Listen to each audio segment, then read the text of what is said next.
Welcome back to Tina's Sewing class. Glad to have you guys here. And today we're almost at the end of our stitches. We have 2 more to go after this one. And we're going to be practicing the slip stitch, which is also known as quite a few names. It's also known as the ladder stitch.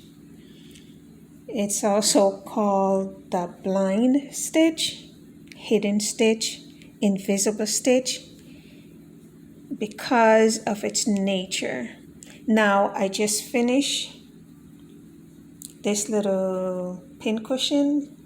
Could be a mini pillowcase, anything like that, with this opening that needs to close. I don't want to close it on my sewing machine because then I'm going to have that stitch line here that I don't want. So I'm going to do an invisible stitch here that's going to give me the closure that I need, but the seam thread won't be visible. So to begin, I put my needle in. That's 1. So I want to disguise, hide, so to speak, my knot on the thread. And it's always good to have a crisp edge where the needle can go to easily. Also, a thin needle is best, strong thread, and you want your thread to be the same color as your fabric, so it's better chances of it hiding. You can't see it. So you put your needle in. That's your first stitch. Number 2, needle go in. Number 3, needle comes up. Number 4, needle go in. Number 5, needle comes through. All right, so you start again. This time you'll only have 4 because this is your number 5. So if you start again, you go, that would be 6 and 7, 8 and 9. And you make the stitches small so that it holds tighter. See, pull through. Now this is stitched by machine and this is done by hand. So you can see it's holding nicely. So you go in again and out. So you get 1, 2, in and out. Go in, you go out. Okay, and you pull through your thread and you pull tightly so it holds. And remember, you won't be able to see when you're using the correct color thread. So there you go. Picks that up over there and you come up. Okay, nice. Hold your seams together. You go in, you come out with the thread. And remember, when you go in, you're not going to go, when you go in,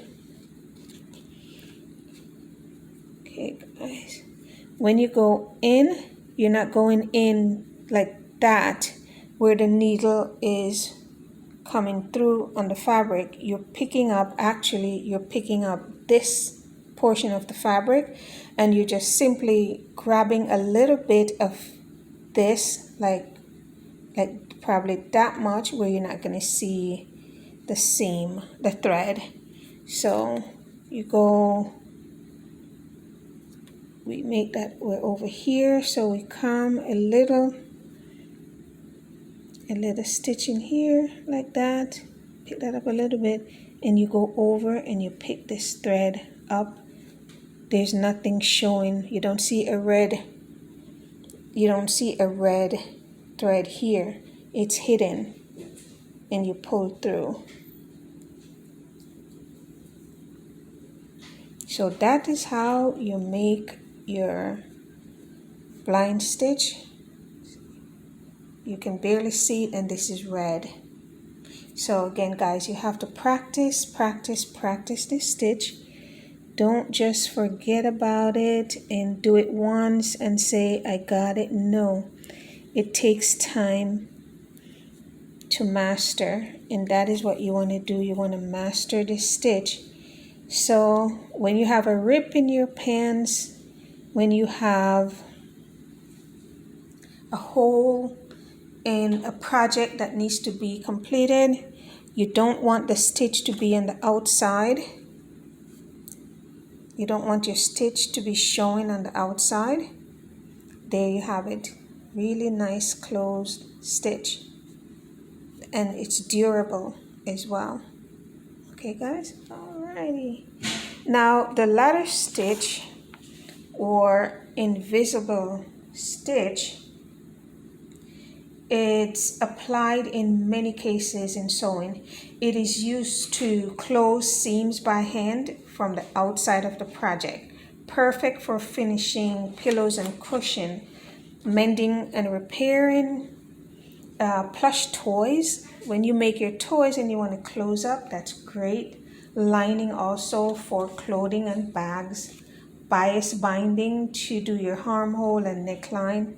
Applique, you want to do a blind stitch with your applique. Use a blind stitch to apply your applique, which, guys, it's awesome when you can do that, especially when it's done and it's not visible. Yeah. Also, when you're working with light fabric, now that is where I'd like for you guys to practice. Find a scrap of very lightweight fabric, light, not cotton, light fabric, and practice on that. Practice like M's, knotting your thread in M's. Practice on M's. Practice on closing a seam.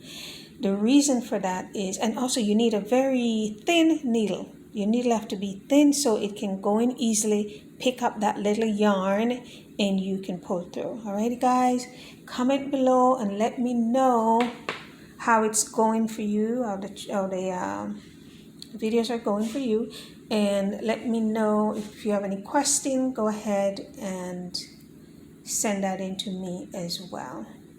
Alrighty, guys, thank you so much for watching. See you on the next video. Ciao, ciao.